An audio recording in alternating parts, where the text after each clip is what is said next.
Rebirth of my little wife episode 2। जब मानव पीछे मुड़कर अपने सामने खड़े इंसान को देखता है तो उसे गुस्सा आने लगता है, क्योंकि डेविल मानव के सामने कोई और नहीं बल्कि उसके प्यारे और परेशान करने वाले ससुर जी खड़े थे, जो उसे ही मुस्कुरा कर देख रहे थे। जब लिटिल अवनी अपने सामने अपने डैडी को देखती है तो वह तुरंत उछलते हुए उनके पास पहुंच जाती है और अपने डैडी को गले लगा लेती है और फिर अपनी प्यारी आवाज में पूछती है, डैडी आप यहाँ क्या कर रहे हो? क्या आप भी हब्बी को सरप्राइज देना चाहते हो, जैसे आपने मुझे देने को कहा था? नीरज जी ने अपनी प्यारी बेटी राजकुमारी के सर पर प्यार से हाथ रखते हुए कहा, नहीं माय लिटिल प्रिंसेस, मैं तो यहाँ देखने आया था कि तुम डेविल मानव को क्या गिफ्ट दोगी, क्योंकि जल्दी जल्दी में मैं तो देख ही नहीं पाया कि तुमने डेविल मानव के लिए क्या गिफ्ट ऑर्डर किया था। और वह गिफ्ट तुम्हारे प्यारे हब्बी को कितना पसंद आता है। जहाँ ये दोनों बाप बेटी बातें कर रहे थे तो वहीं दूसरी तरफ डेविड मानव अपनी प्यारी लिटिल वाइफ को अपने डैडी को जब गले लगाते हुए देखता है तो उसे बहुत जलन होती है। आज कितना अच्छा मौका मिला था उसे अपनी प्यारी वाइफ के साथ टाइम स्पेंड करने का, लेकिन उसका पनौती ससुर जी यहाँ भी आकर उसके सर पर नाचने लग गया। मानव को इस वक्त बहुत गुस्सा आ रहा था, क्योंकि इस वक्त उसकी प्यारी वाइफ का सारा ध्यान सिर्फ अपने डैडी पर ही था। उसे तो जैसे वह भूल ही गई थी। लिटिल अवनी का ध्यान अपनी तरफ खींचने के लिए मानव ने अपने ससुर जी से पूछा, डैड आप इतनी रात को यहाँ क्या कर रहे हैं? क्या आपको कुछ काम था? अगर नहीं है तो आप अब जा सकते हैं, मॉम भी तो आपका इंतजार कर रही होंगी। डेविल मानव इनडायरेक्टली अपने डैड को धमकी दे रहा था कि उनका यहाँ कोई काम नहीं है तो वह यहाँ से जा सकते हैं, नहीं तो मैं मॉम से आपकी शिकायत कर दूंगा, फिर आगे जो होगा उसके जिम्मेदार भी सिर्फ आप ही होंगे। नीरज जी को मानव की यह इनडायरेक्टली धमकी समझ आ गई थी, लेकिन तब भी वह ढीठ की तरह वहीं खड़े रहे जैसे उनका यहाँ से जाने का कोई इरादा ही ना हो। फिर उन्होंने मानव को इग्नोर करते हुए लिटिल अवनी से बोला, प्रिंसेस तुमने अपने हबी के लिए क्या गिफ्ट लिया है? तुम मुझे भी दिखाओ, क्योंकि मुझे भी देखना है। लिटिल अवनी ने मासूमियत से कहा, ओके डैडी मैं अभी दिखाती हूँ। इससे पहले कि लिटिल अवनी आगे बढ़ती, मानव ने तुरंत उसे अपनी तरफ खींच लिया और प्यार से बोला, बेबी वह गिफ्ट तो आपने मेरे लिए खरीदा है ना, तो आप डैडी को क्यों दिखाओगे? मानव का सवाल सुनकर अवनी बोली, लेकिन हब्बी वह तो लिटिल अवनी के डैडी है ना, तो मैं उन्हें गिफ्ट दिखा सकती हूँ। और लिटिल अवनी और डैडी तो क्राइम पार्टनर भी है, इसीलिए हमारे बीच कोई भी सीक्रेट नहीं है। अवनी प्यारी वाइफ की बात सुनकर मानव ने अपनी एक एब्रो को उठाते हुए पूछा, क्राइम पार्टनर? अवनी, हाँ हब्बी। मानव, और ये तुमसे किसने कहा? लिटिल अवनी, डैडी ने कहा था कि हम क्राइम पार्टनर हैं, इसीलिए हम कभी भी एक दूसरे से कोई सीक्रेट नहीं रख सकते हैं। अपनी लिटिल वाइफ की बात सुनकर मानव ने घूर के नीरज जी अपने डैडी को देखा तो नीरज जी ने भी मानव को अपने सफेद दांत दिखा दिए। इससे पहले कि मानव लिटिल अवनी को कुछ बोल पाता, लिटिल अवनी पहले ही मानव का गिफ्ट लेने चली गई थी। अवनी के जाने के बाद मानव अपने कदम नीरज जी की तरफ बढ़ाता है, जो उसे देखकर हंस रहे थे। मानव ने चढ़ते हुए गुस्से से कहा, आप पहले ये बताया आप हंस क्यों रहे हैं? आपको किस बात की इतनी हंसी आ रही है? नीरज जी, डेविड मानव वैसे तुम्हारा कमरा तुम्हें कैसा लगा? अभी तक तुमने बताया नहीं। आखिरकार मेरी प्रिंसेस ने काफी मेहनत करके इसे सजाया है। मानव अपनी एक नज़र पूरे कमरे में दौड़ आता है, फिर नीरज जी की तरफ घूरते हुए कठोर आवाज में कहता है, आप मेरी भोली और मौसम वाइफ का इस तरह से फायदा नहीं उठा सकते। आपको लगता है कि यह सब करके आप मुझे परेशान कर सकते हैं? तो ठीक है, मैं भी फिर आपको थोड़ी सी परेशानी देना चाहूँगा। कल सुबह आप 2 किलोमीटर की जगह 5 किलोमीटर दौड़ेंगे। मानव की बात सुनते ही नीरज जी की हंसी एकदम से गायब हो जाती है। वह घबराते हुए मानव को बोले, डेविड मानव तुम ऐसा नहीं कर सकते, इसके बदले तुम जो कहोगे मैं वह करूँगा, पक्का? मानव, ठीक है, तो बताया आप इतनी रात को मेरे कमरे में क्या कर रहे हैं? नीरज जी इधर उधर देखते हुए, वह मानव, वह मैं क्या? नीरज जी, बताता हूँ, गुस्सा क्यों हो रहे हो? बच्चा डर जाएगा। मानव, आपके जैसा बच्चा मैंने पहली बार नहीं देखा है, अब आप बताओगे या नहीं? मानव की धमकी सुनकर नीरज जी बताना शुरू करते हैं कि वह मानव के रूम में कैसे पहुंचे। फ्लैशबैक। जब मानव और अर्जुन अपने अपने कमरे की ओर चले जाते हैं तो नीरज जी के अंदर खुजली मचने लगती है कि लिटिल अवनी ने मानव के लिए क्या गिफ्ट लिया है, क्योंकि नीरज जी को सुबह कुछ जरूरी काम से जाना पड़ा था, इसीलिए वह गिफ्ट नहीं देख पाए थे। फिर क्या था, उन्होंने सोच लिया था कि वह कपड़े बदलने के बाद मानव के रूम में चुपके से पहुंच जाएंगे। नीरज जी जब अपने कमरे में पहुंचे तो उनकी वाइफ नेताजी पहले से ही अपने दोनों हाथ बांधे दरवाजे पर खड़ी थी और उन्हें गुस्से से घूर रही थी। एक पल के लिए तो नीरज जी भी डर गए थे, लेकिन अगले ही पल खुद को संभालते हुए वह प्यार से बोले, स्वीटहार्ट दरवाजे पर क्या कर रही हो? नेताजी कुछ नहीं बोली और सीधा जाकर बेड पर लेट गई। अपनी हिटलर वाइफ के जाने के बाद नीरज जी ने राहत की सांस लेते हुए कहा, हिटलर जब भी सामने आती है ऐसा लगता है जान ही चली जाएगी। इतना कहते ही वह अपने कपड़े लेकर बाथरूम में चले गए। कुछ देर बाद जब वह कपड़े बदल कर वापस आए तो वह बेड पर लेट कर सोने की एक्टिंग करने लगते हैं, ताकि अपनी वाइफ के सोने के बाद वह यहाँ से दबे पाँव निकल सके। जब नीरज जी को लगा उनकी बीवी सो गई है तो वह बिस्तर से उठकर धीरे धीरे दरवाजे की तरफ बढ़ने लगे और अगले ही पल दरवाजा खोलकर ऐसे भागे जैसे उनके पीछे शेर पड़ा हो। जब वह मानव के रूप में पहुंचे तो उन्होंने देखा उनकी प्यारी राजकुमारी वही कर रही है जो उन्होंने उसे सिखाया था। Flashback and. नीरज जी यह सब बता ही रहे थे कि तभी कुछ टूटने की आवाज आई। वहीं दूसरी तरफ अवनी जब गिफ्ट के पास पहुंची तो वो सोचने लगी क्या ये गिफ्ट मानव को पसंद आएगा। अगर उसने अपने पिछले जन्म में मानव पर ध्यान दे दिया होता तो आज उसे यह बात पता होती कि उसके हब्बी को क्या पसंद है। फिर अचानक से लिटिल अवनी का चेहरा कठोर और सख्त हो जाता है जब वह ये सोचती है कि कैसे पिछले जन्म में ऋषि, नैना और उसकी मां ने उसे मारा था और मानव के खिलाफ भड़काया था। अवनी ने सोच लिया था कि वह अब उन लोगों को एक अच्छा सबक सिखाएगी, लेकिन उसके लिए उसे ये बात सबसे छुपा होगी कि 2 महीने पहले जिस एक्सीडेंट के कारण उसने अपनी याददाश्त खो दी थी। अब वह याददाश्त वापस आ गई है। उसे अच्छे से याद है जब उसकी याददाश्त चली गई थी तब वह एक भोली भाली और मासूम लड़की बन गई थी जिसका फायदा ऋषि, नैना और उसकी मां ने बखूबी उठाया था।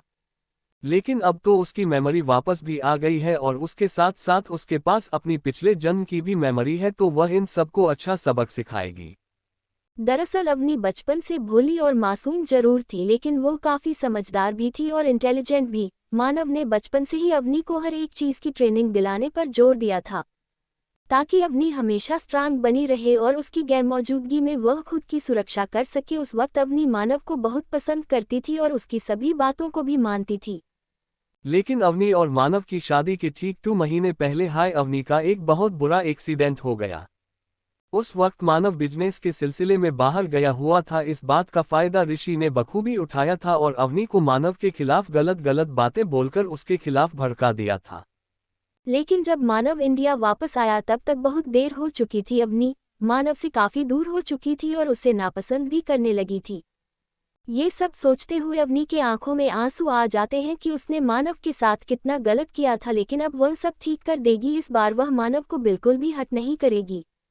लेकिन सबसे बड़ी प्रॉब्लम तो ये थी कि अवनी अपनी मेमोरी वापस आने वाली बात सबसे तो छुपा लेगी, लेकिन वही ये बात मानव से कैसे छुपाएगी, क्योंकि मानव बहुत ही इंटेलिजेंट है। वह हर एक चीज को काफी बारीकी से देखता है और समझता है। क्योंकि मानव कोई आम इंसान नहीं था, वह राजवंश परिवार का इकलौता वारिस था। उसकी फैमिली कोई ऐसी वैसी फैमिली नहीं थी। वह शाही परिवार से बिलोंग करता है। मानव की कंपनी राजवंश इंटरनेशनल वर्ल्ड की टॉप 10 कंपनी में से एक है। मानव के फैमिली बैकग्राउंड के बारे में कुछ लोगों को छोड़कर किसी को नहीं पता, क्योंकि मानव ने अपनी पहचान को काफी अच्छे से छुपा कर रखा है। पूरी दुनिया को केवल यही लगता है कि Manav the billionaire businessman mister Neeraj Singh की बेटी का पति और उसका दामाद है, जो इस दुनिया में कहीं से अचानक ही टपक पड़ा है। और आज तक कोई भी नहीं पता लगा पाया है कि राजवंश इंटरनेशनल कंपनी का सीईओ कौन है। अवनी अपने ख्यालों में इतनी गुम हो गई थी कि उसका ध्यान तब टूटा जब उसने किसी चीज के गिरने की आवाज सुनी। ऋषि का घर। ऋषि इस वक्त सोफे पर बैठकर वाइन पी रहा था। तभी कोई उसके कंधे पर हाथ रखता है। ऋषि को जब एहसास होता है कि कोई उसके पीछे है तो वह पीछे मुड़कर देखता है कि कौन है। ऋषि के पीछे कोई और नहीं, नीलम जी थी। मॉम, आप इतनी रात को यहाँ क्या कर रही है और आप अभी तक सोए क्यों नहीं? ऋषि ने हैरानी से नीलम जी से पूछा। क्या सोच रहे हो तुम? नीलम जी ने ऋषि से पूछा। पता नहीं मॉम, पर मुझे ऐसा लगता है कि कुछ तो गलत है। मैंने अपना एक जासूस अवनी के पीछे लगाया है ताकि मैं उसकी पल पल की खबर अपने पास रख सकूं। थोड़ी देर पहले मुझे उस जासूस का कॉल आया था। उसने मुझे बताया कि अवनी ने मानव के लिए कोई सरप्राइज प्लान किया है। यही नहीं, वह तो मानव से काफी अच्छी तरह से बातें भी कर रही है और उसे खुद को छूने भी दे रही है। मुझे समझ नहीं आ रहा मैं क्या करूं। कितने मुश्किल से हमने उसे मानव से दूर किया था, पर वह अगर फिर से मानव के करीब चली गई तो, या एक्सीडेंट से पहले वाली अवनी बन गई तो हमारा सारा प्लान चौपट हो जाएगा। ऋषि ने चिंता से कहा। ऐसा कुछ नहीं होगा, हमारा प्लान ऐसे ही नहीं खराब हो सकता है। तुम कल सुबह ही सिंह मैंशन जाओगे और साथ में मैं भी चलूंगी, फिर उस बेवकूफ़ अवनी से मिलकर उसे मानव के खिलाफ और भड़का देंगे। वैसे भी वह लड़की हमारी सारी बातों पर आंख बंद करके भरोसा करती है। मानव से उसे दूर करना हमारे लिए ज़्यादा मुश्किल नहीं होगा। तुम चिंता मत करो, इतनी जल्दी हम हार नहीं मान सकते हैं। इतनी मेहनत की है हमने सिंह परिवार की प्रॉपर्टी को हड़पने के लिए, लेकिन उस बुढ़े नीरज सिंह ने अपनी सारी प्रॉपर्टी उस मानव के नाम कर दिया है। मुझे पूरा यकीन है मानव अवनी से इतना प्यार करता है कि उसने जरूर अपनी प्रॉपर्टी अवनी के नाम किया होगा। समझ नहीं आता कि 3 बेटों के होने के बावजूद उस बुढ़े ने अपनी सारी प्रॉपर्टी मानव के नाम क्यों कर दिया। नीलम जी ने ये सब काफी गुस्से से कहा। आप सही कह रही हैं मॉम, लेकिन मुझे अभी भी एक बात समझ नहीं आ रही है। आप तो मानव को बचपन से जानती हैं ना, और उसकी माँ भी तो आपकी बेस्ट फ्रेंड थी, फिर भी आपको मानव के बारे में कुछ क्यों नहीं पता कि वह और उसकी माँ सिंह परिवार के साथ क्यों रहते थे? वह दोनों कहाँ से आए थे? और यहाँ तक कि अवनी की शादी भी उस मानव से करा दी गई, ऋषि ने इरिटेट होते हुए कहा। मानव की माँ और मैं दोस्त नहीं थे, वह नीता जी अवनी की माँ की दोस्त थी। मेरी मुलाकात उनसे तब हुई थी जब मानव 9 साल का था और नेताजी उस वक्त प्रेग्नेंट भी थी। उन्होंने कभी भी नहीं बताया कि मानव की असली फैमिली कौन है, यहाँ तक कि उसका असली सरनेम क्या है वह भी मुझे नहीं पता है। आखिर सिंह फैमिली से उसका ऐसा क्या रिश्ता है कि उन्होंने उसे अपना सरनेम तक दे दिया? नीलम जी ने ऋषि से कहा। नीलम जी खैर छोड़ो, अभी सो जाओ, हम इस बारे में बाद में बात करेंगे। ऋषि ठीक है। अब भाई इन दोनों को कौन बताए कि मानव को किसी और की प्रॉपर्टी की कोई ज़रूरत नहीं है, वह खुद ही इतना अमीर है। पर यह बात किसी को नहीं पता कि मानव ही राजवंश परिवार का इकलौता वारिस है और राजवंश इंटरनेशनल कंपनी का सीईओ भी है। सबको यही लगता है कि मानव का असली नाम मानव सिंह है और सिंह इंडस्ट्री का मालिक है और अर्जुन केवल वहां का सीईओ है। बाकी कंपनी का 65% शेयर्स तो मानव के नाम ही है। अब भाई हमारा हीरो ऐसे ही थोड़ी ना अपनी असली पहचान लोगों के सामने लाकर रख देगा। दुनिया वालों को ऐसा क्यों लगता है कि सिंह परिवार की प्रॉपर्टी मानव के नाम है? इसके पीछे भी एक कहानी है जो आगे चलकर पता चलेगी। वहीं दूसरी तरफ मानव का कमरा। जब कुछ गिरने की आवाज आती है तो मानव और नीरज जी पीछे मुड़कर देखते हैं तो उनके पीछे उन्हें राज और अभी दिखते हैं। कुछ गिरने की आवाज सुनकर अब तक लिटिल अवनी भी अपना गिफ्ट लेकर वहां आ गई थी। अब तुम दोनों यहाँ क्या कर रहे हो? मानव ने चढ़ते हुए पूछा। मानव तो पहले से ही नीरज जी के उसके कमरे में आने से चिढ़ा हुआ था, लेकिन अपने सामने राज और अभी को देखकर वह इरिटेट हो गया था। राज और अभी ने मानव के किसी भी बातों पर ध्यान नहीं दिया और सीधा कमरे के अंदर घुस गए। उन दोनों ने पूरे कमरे को स्कैन किया, फिर जोर जोर से चिल्लाने लगे। वाओ, ये कितना अच्छा है, ये रूम कितना अच्छा है, मुझे भी ऐसे टैडी बियर चाहिए और डोरेमोन का बेडशीट भी, अभी ने उछलते हुए कहा। हाँ अभी तू सही कह रहा है जीजू, प्लीज मुझे भी ऐसा रूम चाहिए, राज ने मानव को देखते हुए कहा। सच में भाई ये रूम आपको पसंद आया? ये रूम मैंने हब्बी को सरप्राइज देने के लिए सजाया था, लिटिल अवनी ने राज और अभी को जवाब दिया और फिर उन दोनों के साथ वह भी बेड पर उछलने लगी। तीनों मिलकर उस बेड पर उछल रहे थे जिसका अब कचूमर बन चुका था। अपने कमरे में इतने पागलों को देखकर मानव का तो खून खोल रहा था, पर बेचारा कुछ नहीं कर सकता था। डेविल मानव, गिफ्ट तो खोलो जो मेरी लिटिल प्रिंसेस ने तुम्हारे लिए खरीदा है। नीरज जी की बात सुनकर मानव को याद आया कि उसकी लिटिल वाइफ ने उसके लिए एक गिफ्ट लिया है। मानव फिर अपनी नज़र इधर उधर करता है तो उसे वह गिफ्ट जमीन पर पड़ा मिलता है, क्योंकि जो कि अवनी के उछलने के कारण गिर गया था। मानव गिफ्ट को ओपन करता है तो उसमें एक सुंदर सी वाइट यूनिक शर्ट रहती है और उसके साथ ही एक यूनिक डिज़ाइन की वॉच भी थी। ये देखकर डेविल मानव के होठों पर एक छोटी सी स्माइल आ जाती है, क्योंकि जब से अपनी का एक्सीडेंट हुआ था वह पूरी तरह से बदल गई थी। मानव को गिफ्ट देना तो दूर की बात थी, वह कभी मानव से भी गिफ्ट नहीं लेती थी। जब भी मानव उसके लिए गिफ्ट लाता था तो अवनी उसे मानव के मुंह पर देती थी, नहीं तो डस्टबिन में फेंक देती थी। ये देखकर मानव को अंदर से बहुत हार्ड होता था, लेकिन उसने कभी भी अपने एक्सप्रेशन लोगों को नहीं दिखाया। लेकिन आज जब उसकी लिटिल अवनी ने उसे गिफ्ट दिया तो मानव अंदर से बहुत खुश था। जब से मानव ने उस गिफ्ट को खोला था तब से ही नीरज जी की नज़र बस उस वॉच पर ही थी, क्योंकि उन्हें मानव की वह वॉच बहुत पसंद आ गई थी और वह उस वॉच को मानव से लेना चाहते थे। तभी अवनी की चीखने की आवाज़ मानव के कानों में पड़ती है। अचानक से अपनी वाइफ की चीखने की आवाज़ सुनकर मानव जल्दबाजी में ही उस गिफ्ट को सोफे पर रखकर अवनी की तरफ दौड़ पड़ता है। बेचारे मानव को दूर दूर तक कोई अंदाजा नहीं था कि उसके गिफ्ट पर किसी की बुरी नज़र भी पड़ सकती है। फिर क्या था, नीरज जी को यह मौका सबसे अच्छा लगा। उन्होंने चुपके से उस वॉच को उठाया और कमरे से खिसक लिए। अब कुछ लोग बोल रहे थे कि अवनी और मानव की शादी कैसे हुई, उसका सीन भी बताया जाए। तो कल के एपिसोड में मैं मानव और अवनी की शादी कैसे हुई थी इस बारे में थोड़ा बहुत एक्सप्लेन जरूर करूंगी। और कुछ रीडर्स ये भी बोल रहे थे कि अवनी को मासूम ही दिखाया जाए, इसलिए आप लोग चिंता ना करें, अवनी मानव के सामने एक प्यारी और मासूम लड़की ही रहेगी। लेकिन अपने दुश्मनों से बदला लेने के लिए तो अवनी को थोड़ा स्ट्रांग रहना ही पड़ेगा। इसीलिए अवनी मासूम होने के साथ साथ स्ट्रांग भी होगी ताकि वह अपने दुश्मनों से बदला ले सके। उसका यह अलग रूप केवल अपने दुश्मनों के लिए होगा, बाकी वह अपने हबी के लिए तो मासूम और प्यारी लिटिल वाइफ ही रहेगी। अगर आज का एपिसोड अच्छा लगा हो तो कमेंट करना ना भूले और लाइक भी। अवनी, राज और अभी तीनों बेड पर उछल रहे थे, लेकिन अचानक से ही अवनी का पैर मुड़ जाता और दर्द के कारण उसकी चीख निकल जाती है।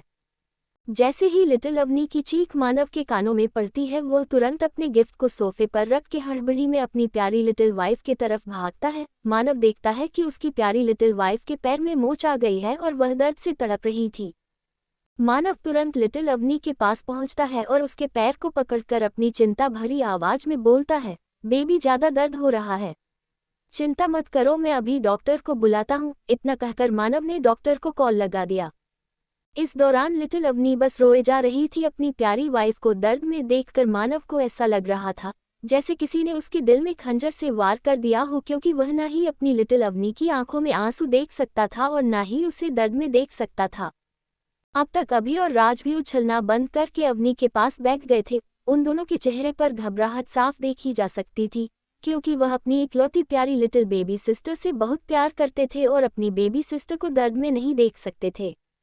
अब भी बहुत दर्द हो रहा है, लिटिल अवनी ने अपना पैर पकड़कर रोते हुए कहा।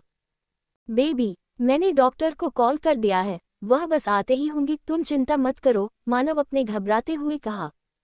मानव इस वक्त बहुत घबराया हुआ था, उसे खुद पर ही गुस्सा आ रहा था। उसने अवनी को बेड पर उछलने से रोका क्यों नहीं था? अगर वह उसे रोक देता तो अवनी के पैर में मोच नहीं आती और ना ही उसे दर्द होता। और उससे भी ज्यादा मानव को डॉक्टर पर गुस्सा आ रहा था, जो अभी तक नहीं आया था। मानव ने सोच लिया था कि अगर 5 मिनट के अंदर डॉक्टर नहीं आया तो वह उसे जान से मार देगा। मानव का इतना सोचना था कि एक धड़ाम की आवाज के साथ दरवाजा खुला और लगभग 8 से 10 डॉक्टर अंदर आए। ये डॉक्टर कोई आम डॉक्टर नहीं थे, ये वर्ल्ड के बेस्ट डॉक्टर में से एक थे और साथ ही साथ यह मानव के पर्सनल डॉक्टर भी थे। जब मानव ने देखा डॉक्टर आ गए हैं तो उसने भड़कते हुए गुस्से से कहा, खड़े क्या हो, मेरी बेबी का इलाज करो और याद रहे मेरी बेबी को दर्द नहीं होना चाहिए। मानव इस वक्त गुस्से से पागल हुआ जा रहा था। मानव को इतने गुस्से में देखकर वह सभी डॉक्टर अंदर तक काम गया। उन्होंने डरते हुए जवाब दिया, यस सर। इतना कहने के बाद डॉक्टर की टीम ने लिटिल अवनी के पैर को चेक करना शुरू कर दिया। जैसे ही उन्होंने उसके पैर को चेक किया, डॉक्टर के तो हैरानी का ठिकाना ही नहीं रहा, क्योंकि यह सिर्फ मामूली सी मोच थी। इसके लिए पूरी डॉक्टर की टीम को बुलाने की क्या जरूरत थी? डॉक्टर बेचारा मन ही मन रो रहा था कि कहाँ लोग उसे इलाज कराने के लिए महीना भर लाइन में खड़े होकर इंतजार करते हैं और कहाँ आज वह एक मामूली सी मोच का इलाज करने के लिए यहाँ भागता भागता खुद आया है। डॉक्टर ने एक ऑइंटमेंट लिटिल अवनी के पैरों पर लगाया, लेकिन जैसे ही वह ऑइंटमेंट लिटिल अवनी के पैरों को छुआ उसकी चीख निकल गई। आह! लिटिल अवनी की चीख सुनकर मानव ने भड़क कर कहा, मैंने कहा था ना मेरी बीवी को दर्द नहीं होना चाहिए, फिर उसे क्यों दर्द हो रहा है? क्या तुम भूल गए हो कि मरीजों का इलाज कैसे करते हैं? मानव की इतनी भयंकर आवाज सुनकर उस डॉक्टर के हाथ से ऑइंटमेंट की ट्यूब जमीन पर गिर गई। वहां मौजूद सभी डॉक्टर की जान जैसे हालत में ही आ गई थी। वह कैसे भी करके अब यहाँ से भाग जाना चाहते थे। मानव ने लिटिल अवनी को अपनी गोद में बैठाते हुए उससे पूछता है, बेबी आपको अभी भी दर्द हो रहा है, क्या हम हॉस्पिटल चले? मानव अपनी वाइफ के लिए बहुत ही प्रोटेक्टिव था, खासकर उस एक्सीडेंट के बाद। मानव की हॉस्पिटल वाली बात सुनकर डॉक्टर तो जैसे बेहोशी होने वाले थे। वह सब ये सोच रहे थे कि क्या सच में इतनी मामूली सी मोच के लिए हॉस्पिटल जाना चाहिए, जबकि इस कमरे में खुद वर्ल्ड के बेस्ट डॉक्टर मौजूद है। लेकिन ये बात वह लोग सिर्फ अपने मन में ही सोच सकते थे, उन्हें मरना थोड़ी ना था जो वह मानव के सामने यह बात बोले। हाँ लिटिल बेबी सिस्टर, क्या हम हॉस्पिटल चले? राज अभी ने भी अपनी बेबी सिस्टर से पूछा। नहीं भाई, मुझे हॉस्पिटल नहीं जाना, डॉक्टर अंकल ने देखो मेरी मोच में दवा लगा दी है, अब मैं ठीक हो जाऊंगी। लिटिल अवनी ने इतना कहते ही अपना छोटा सा सिर मानव के सीने में छुपा लिया। अब तक वह सारे डॉक्टर भी अवनी का इलाज करके रूम से जा चुके थे। अब रूम में सिर्फ राज, अभी, मानव और लिटिल अवनी ही बचे थे। लिटिल बेबी सिस्टर, क्या सच में अब तुम ठीक हो? राज ने चिंता जताते हुए अवनी से पूछा। हाँ भाई। लिटिल अवनी अब ठीक है, आप दोनों चिंता मत करो और रूम में जाकर सो जाओ। लिटिल अवनी अपने दोनों भाइयों को देखते हुए कहा। ठीक है। इतना कहने के बाद अभी और आज दोनों कमरे से चले जाते हैं। हब्बी, लिटिल अपने को नींद आ रही है। लिटिल अवनी ने मानव को देखते हुए कहा। यस बेबी, चलो मैं आपको सुला देता हूँ। इतना कहने के बाद मानव ने लिटिल अवनी को अपने गोद से उठाकर प्यार से बेड पर लिटा दिया और खुद भी लेट गया। लिटिल अवनी लेटते ही सो गई थी, लेकिन मानव की आंखों में दूर दूर तक नींद नहीं थी। वह प्यार से अवनी के बालों को सहला रहा था। अगर तुम्हें कुछ भी हो जाएगा तो मैं खुद को संभाल नहीं पाऊंगा। इस पूरी दुनिया में तुम्हारे अलावा मेरा कोई नहीं है। तुम्हें नहीं पता, जब मैंने तुम्हारी चीख सुनी और तुम्हें दर्द में देखा था, मैं कितना घबरा गया था। मेरी तो जान ही निकल गई थी तुम्हें रोता हुआ देखकर। बेबी, मैं तुमसे बहुत प्यार करता हूँ, लेकिन ये बात मैंने आज तक तुमसे नहीं कही, क्योंकि मुझे हमेशा डर लगा रहता है कि कहीं तुम मुझे रिजेक्ट ना कर दो। अगर ऐसा हुआ तो मैं बर्दाश्त नहीं कर पाऊंगा। मानव ये सब अपने मन में सोच रहा था। इस वक्त मानव की सख्त और कठोर आंखें भी नम हो गई थी। मानव को काफी सुकून मिल रहा था अवनी को अपने पास देखकर, और इस बात की भी खुशी थी कि वह उसे खुद कुछ छूने भी दे रही थी। नहीं तो जब से उसका एक्सीडेंट हुआ था तब से अवनी मानव को देखना भी पसंद नहीं करती थी। मानव अवनी को देखते देखते ही अपनी गहरी सोच में डूब गया था। जब अवनी का एक्सीडेंट हुआ था उस वक्त मानव आउट ऑफ टाउन था, लेकिन जब वह वापस आया और उसने अवनी की हालत देखी तो उसका दिल पूरी तरह से टूट गया था, क्योंकि अवनी के सिर पर पट्टी बंधी हुई थी और उसके हाथों और पैरों पर भी पट्टी लगी हुई थी। लेकिन जैसे ही मानव ने अवनी को छूना चाहा, अवनी ने उसे दूर धक्का दे दिया था और मानव से कहा था कि वह उससे दूर रहे। जब अवनी को हॉस्पिटल से डिस्चार्ज मिला था तो अवनी ने मानव के साथ जाने से भी इनकार कर दिया था और ऋषि के साथ घर गई थी। उस वक्त मानव को बहुत बुरा लगा था। एक बार गलती से जब मानव ने अवनी को टच कर दिया था तो अवनी ने पूरे 1 घंटे तक नहाया था, जैसे पता नहीं उसने कौन सी गंदी चीज को छू लिया हो। धीरे धीरे वक्त बीत रहा था और वक्त के साथ साथ अवनी का व्यवहार भी मानव के प्रति बहुत बुरा होता जा रहा था। एक दिन तो ऋषि ने अवनी से मानव के खिलाफ पता नहीं ऐसा क्या कह दिया था कि अवनी ने सबके सामने ही मानव को थप्पड़ मार दिया था और उससे ये भी कहा था कि वह उसकी शक्ल भी नहीं देखना चाहती है। और यहाँ तक कि अवनी ने उसे घर से चले जाने को भी कहा था और उसे धमकी भी दी थी कि अगर वह नहीं गया तो अवनी खुद घर छोड़कर चली जाएगी। इसीलिए मानव को घर छोड़कर जाना पड़ा था। मानस को घर छोड़े लगभग 10 दिन से भी ज्यादा हो चुका था। एक दिन मानव के पास नीरज जी का कॉल आता है और वह मानव से कुछ ऐसा कहते हैं जिसे सुनने के बाद मानव के हाथ से फोन जमीन पर गिर जाता है और वह बर्फ की तरह अपनी जगह पर ही जम जाता है। मानव अपने घर के बालकनी में बैठा हुआ था। उसका एक पैर टेबल पर था और उसका दूसरा पैर टेबल के नीचे था। मानव अपनी ही किसी सोच में डूबा हुआ था जब उसके पास नीरज जी का कॉल आया। जब मानव ने देखा उसे नीरज जी का कॉल आ रहा है तो उसने तुरंत कॉल को पिक किया। तभी फोन के दूसरे साइड से नीरज जी ने घबराकर कहा, मानव तुम कहाँ हो? तुम जहाँ कहीं भी हो तुरंत घर वापस आओ, यहाँ बहुत बड़ी प्रॉब्लम हो गई है। क्या हुआ डैड, आप इतने परेशान क्यों हैं? मानव ने नीरज जी की घबराई हुई आवाज़ सुनकर कहा। मानव, पता नहीं ऋषि और नीलम जी ने लिटिल अवनी को ऐसी कौन सी पट्टी पढ़ाई है जो आज ही वो ऋषि से शादी करने जा रही है। नीरज जी की यह बात सुनकर कि लिटिल अवनी किसी और से शादी करने जा रही है, मानव का चेहरा बिल्कुल कठोर हो गया था। गुस्से के कारण उसकी आंखें सुर्ख लाल हो गई। इस वक्त मानव बहुत डरावना लग रहा था। वो ऋषि ऐसा कैसे कर सकता है? लिटिल अवनी अभी सिर्फ 18 साल की ही है और दूसरी बात, लिटिल अवनी सिर्फ मेरी है, यानी मानव राजवंश की, और मेरी होने वाली वाइफ को मुझसे कोई नहीं छीन सकता, कोई भी नहीं। अगर कोई भी हम दोनों के बीच आया तो मैं उसे जान से मार दूंगा। इतना कहते ही मानव ने गुस्से में अपना फोन दीवार पर फेंक दिया। दीवार पर लग के फोन जमीन पर गिर गया। उस फोन के तो चित्ते ही उड़ गए थे। मानव बहुत गुस्से में था। उसे समझ नहीं आ रहा था कि आखिर यह सब हो क्या रहा है। मानव ने अपना दूसरा फोन निकाला और किसी को फोन करके कुछ इंस्ट्रक्शन दिए और फोन रख दिया। इस वक्त मानव के चेहरे पर एक डेविल स्माइल थी। वहीं दूसरी तरफ सिंह मेंशन में लिटिल अवनी ने पूरा घर सर पर उठाया हुआ था। लिटिल अवनी इस वक्त घर के छत पर खड़ी थी और घर वालों से कह रही थी कि उसे ऋषि से अभी शादी करनी है, नहीं तो वह यहाँ से कूदकर अपनी जान दे देगी। सभी घर वाले बहुत परेशान थे, लेकिन ऋषि, नैना और नीलम जी के होठों पर एक तेरी मुस्कान थी। ऋषि, तुमने काफी अच्छे से इस लड़की का ब्रेन वॉश किया है। नीलम जी ने ऋषि को देखते हुए कहा, क्या मॉम, सारा क्रेडिट आप मुझे नहीं दे सकती, क्योंकि मैंने तो बस वही किया है जो आपने मुझे करने को कहा था। बस दुआ कीजिए कि वह मानव यहाँ ना आ जाए और मेरी शादी अवनी से हो जाए बिना किसी रुकावट के, फिर हम सिंह फैमिली पर राज करेंगे।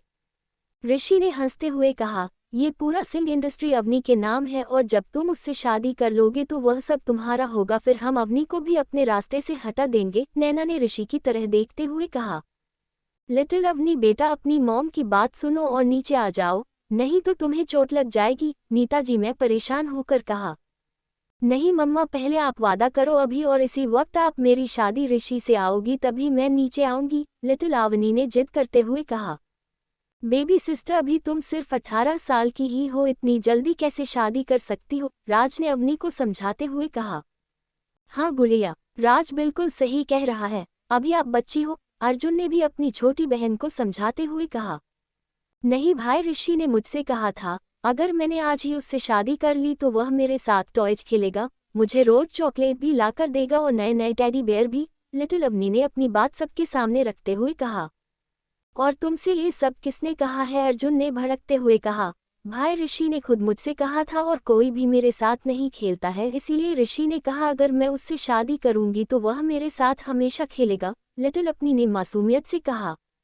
अवनी की यह बात सुनकर सभी ने गुस्से से ऋषि की तरफ देखा, जैसे उन सबकी आंखों में मिसाइल फिट हो और वह ऋषि के ऊपर निशाना लगाकर उसे यही ब्लास्ट कर देंगे। ठीक है, मेरी लिटिल प्रिंसेस को एक हब्बी चाहिए ना जो उसके साथ खेल सके, तो ठीक है, जैसा तुम चाहोगे वैसा ही होगा। नीरज जी ने शांति से कहा। उनकी यह बात सुनकर जहां अवनी और ऋषि खुश थे तो वही अर्जुन, राज, अभी और नेताजी ने उन्हें गुस्से से घूरा। इसके जवाब में नीरज जी ने सिर्फ अपनी पलकें झपका दी। उन्हें इस तरह देखकर सब समझ गए जरूर कुछ तो है जो नीरज जी छुपा रहे हैं। ऋषि जो मुस्कुराते हुए वहीं खड़ा था, उससे एक कॉल आता है जिसे अटेंड करने के लिए वह वहां से चला जाता है। अब तक अवनी भी नीचे आ गई थी। कुछ वक्त बाद घर के गार्डन में मंडप सजा दिया गया था। अवनी एक प्रिंसेस जैसे लहंगा पहनकर मंडप पर बैठी थी और अपने दूल्हे के आने का इंतजार कर रही थी। तकरीबन 2 मिनट बाद दूल्हा भी मंडप में आ चुका था, लेकिन दूल्हे के सर पर सेहरा लगा हुआ था, कोई भी उसका चेहरा नहीं देख पा रहा था। ऋषि, तुमने यह अपने सिर पर सेहरा क्यों बांध रखा है? इसे हटा दो, नीलम जी ने ऋषि से कहा। नहीं, वह ऐसा नहीं कर सकता है क्योंकि यह सिंह परिवार का रिवाज है जो बरसों से चला आ रहा है, नीरज जी ने अपनी कड़क आवाज में कहा। पता नहीं क्यों, लेकिन नीलम जी को कुछ तो सही नहीं लग रहा था, क्योंकि पूरे सिंह फैमिली इतने शांत जो खड़ी थी और सब खुशी खुशी अवनी की शादी करा रहे थे। तभी पंडित जी की आवाज आई जो कन्यादान के लिए नीरज जी को बुला रहे थे। नीरज जी तुरंत मंडप के पास पहुंचे और कन्यादान की रस्म करने लगे। रस्म खत्म करने के बाद उन्होंने धीरे से दूल्हे के कान में कहा, मेरी लिटिल प्रिंसेस का ध्यान रखना। डेविड, मानव, इतना कहने के बाद नीरज जी वहां से चले गए। जी हाँ, इस सेहरे के पीछे कोई और नहीं मानव ही था, क्योंकि मानव इतनी आसानी से अपनी लिटिल वाइफ को किसी और का कैसे होने दे सकता था। वहीं जब नीरज जी की बात मानव ने सुनी तो उसके चेहरे पर एक सुकून भरी मुस्कान आ गई कि अब लिटिल अवनी उसकी लीगल वाइफ होगी, जिसे वह कभी खुद से दूर नहीं जाने देगा। कुछ देर बाद फाइनली मानव और लिटिल अवनी की शादी हो गई थी। जैसे ही मानव और लिटिल अवनी अपनी जगह से खड़े हुए तभी उन सभी के कानों में एक आवाज पड़ी, रोको इस शादी को, यह शादी नहीं हो सकती। जब सभी ने उस आवाज की तरफ देखा तो पाया वह आवाज किसी और की नहीं बल्कि खुद ऋषि की थी। ऋषि को वहां देखकर नैना और नीलम जी हैरान थे कि अगर ऋषि कहाँ है तो मंडप पर कौन है? ये तो अवनी भी हैरान थी। ऋषि को वहां देखकर अवनी तुरंत पलटी और उसने दूल्हे का सेहरा हटा दिया। दूल्हे का चेहरा देखकर सभी हैरान थे, क्योंकि दूल्हे कोई और नहीं बल्कि खुद मानव था। मानव को मंडप पर देखकर जहां एक तरफ ऋषि की हवाएं उड़ गई थी, वहीं दूसरी तरफ सिंह परिवार तो जैसे हवा में उड़ रहा था। तभी मानव को कुछ हलचल महसूस हुई और वह अपनी सोच से बाहर आया। मानव ने देखा कि उसकी प्यारी वाइफ जग गई है और उसकी बाहों में कसमसा रही है। क्या हुआ बेबी, अभी तो आपको नींद लगी थी तो आप अचानक उठ क्यों गए? मानव ने प्यार से लिटिल अवनी से पूछा। हब्बी, लेकिन अभी तक आपने मेरे सवालों का जवाब नहीं दिया है, लिटिल अवनी ने मानव की सागर जैसी आंखों में देखते हुए कहा। कौन सा सवाल? मानव ने कंफ्यूज होकर पूछा। लिटिल अवनी ने खुश होते हुए कहा, हब्बी आपका और लिटिल अवनी का बेबी। बेबी, अभी मानव ने इतना ही कहा था कि बीच में ही अवनी ने बोलते हुए कहा, हब्बी, डैड ने कहा था हम दोनों एक बेबी लेकर आएंगे तो वह मेरे साथ खेलेगा। अवनी ने मानव को देखते हुए कहा, बेबी, मुझे किसी दूसरे बेबी की जरूरत नहीं है, मेरे पास ऑलरेडी एक बेबी है जो इस वक्त मेरे साथ लेटा हुआ है, यानी कि आप। मानव ने कहा, लेकिन हब्बी, मुझे बेबी चाहिए, अवनी ने जिद करते हुए कहा। बेबी, अभी आप सो जाओ, हम कल बात करेंगे क्योंकि बच्चों को ज्यादा देर तक जगना नहीं चाहिए। इतना कहते ही मानव ने जबरदस्ती अवनी की आंखों पर अपना हाथ रखकर उसकी आंखों को बंद कर दिया, लेकिन लिटिल अवनी भी कहाँ मानने वाली थी। उसने भी अपने एक आंख खोलकर देखा तो पाया मानव उसे ही घूर रहा है। ये देखकर उसने झट से अपनी आंखें बंद कर ली। तब लिटिल अवनी के कानों में मानव की आवाज पड़ी, बेबी, नो चीटिंग, नहीं तो मैं कल आपके हिस्से की चॉकलेट भी अभी और डैड को दे दूंगा और आपको कुछ नहीं मिलेगा। मानव की यह बात सुनकर कि कल उसके हिस्से की सारी चॉकलेट डैडी और उसके भाई को दे दी जाएगी तो उसने तुरंत अपनी आंखें बंद कर ली और मानव से कहा, हब्बी देखो, लिटिल अवनी सो रही है, आप लिटिल अवनी की चॉकलेट किसी को मत देना। ठीक है, मानव ने बस इतना कहा और उसने भी अपनी आंखें बंद कर ली और कुछ ही देर में लिटिल अवनी और मानव दोनों सो गए। अगली सुबह मानव सुबह 5 बजे ही उठ गया था और अपना डेली रूटीन को फॉलो कर रहा था। मानव जब 7 बजे अपनी जिम से वापस रूम में आया तो उसने देखा उसकी प्यारी लिटिल वाइफ अभी भी सो रही है और उसके बेड के चारों तरफ पिलोज लगे हुए थे जो कि मानव ने ही लगाए थे। मानव जब भी सुबह उठता था तो वह लिटिल अवनी के चारों तरफ पिलोज लगा देता था क्योंकि लिटिल अवनी पूरे बेड पर घूम घूम के जो सोती थी और कभी कभी तो लिटिल अवनी बेड से नीचे भी गिर जाया करती थी, इसीलिए मानव ऐसा करता था। उसे डर था कि कहीं उसकी वाइफ को चोट न लग जाए। कुछ देर अवनी तो ऐसे ही देखने के बाद मानव अपने कपड़े लेकर वॉशरूम में चला गया। तकरीबन 20 मिनट बाद बाथरूम का दरवाजा खुला और मानव सीधा आकर मिरर के सामने खड़ा हो गया और अपने बाल बनाने लगा। अपने बाल बनाने के बाद मानव जैसे ही पीछे पलटा उसने देखा लिटिल अवनी उठ चुकी है और अपनी आंखें मसल नहीं है। मानव अपने घड़ी में समय देखा तो अभी सिर्फ सुबह के 7 ही बज रहे थे। मानव ने अवनी को देखते हुए कहा, बेबी, अभी आप और सो लो, आप इतनी जल्दी क्यों उठ गई? नहीं हब्बी, आज लिटिल अवनी को भी आपके साथ ऑफिस जाना है, अवनी ने मानव से कहा। बेबी, लेकिन मानव ने कहा, हब्बी प्लीज, ये कहते हुए अवनी ने क्यूट सा चेहरा बना लिया। अब भला मानव अपने क्यूट सी वाइफ को कैसे मना कर सकता था, इसीलिए उसने हाँ कर दी क्योंकि उसे पता है अवनी का भी बाहर घूमने का बहुत मन करता होगा, लेकिन बचपन से ही अवनी को कभी भी घर से बाहर ज्यादा नहीं जाने दिया गया है। खासकर अकेले तो बिल्कुल भी नहीं, हमेशा जब भी वह बाहर जाती थी कोई ना कोई उसके साथ जरूर रहता था, इसलिए अवनी को बाहरी दुनिया की ज्यादा समझ नहीं थी। हबी, आप लिटिल अवनी को वॉशरूम तक छोड़ आओ ना। अपनी प्यारी वाइफ की यह बात सुनकर मानव ने लाचारी से अवनी को देखा। उसे पता था कि उसकी लिटिल वाइफ आज से नहीं बल्कि जब से वह पैदा हुई है तब से ही बहुत आलसी है, जो कभी बगल में रखा पानी भी कभी उठाकर नहीं पीती बल्कि किसी और को ही उसे पानी पिलाना पड़ता था, चाहे उसे जितने भी क्यों ना प्यास लगी हो, क्योंकि लिटिल अवनी का कहना था कि वह खुद के हाथों से पानी पिएगी तो उसके हाथ थक जाएंगे और यह आलसीपन अवनी को उसके डैड से विरासत में मिला है जिसका कोई कुछ नहीं कर सकता। मानव ने ये सब थॉट्स अपने दिमाग से झटका और लिटिल अवनी को गोद में उठाकर वॉशरूम तक छोड़ आया और फिर कबाड़ से उसके लिए कपड़े निकालने लगा। वहीं दूसरी तरफ आज नीरज जी खुशी से फूले नहीं समा रहे थे क्योंकि उन्होंने मानव की घड़ी जो पहनी हुई थी वह तो ऐसे रिजेक्ट कर रहे थे जैसे कोई बहुत बड़ी जंग जीत कर आए हो।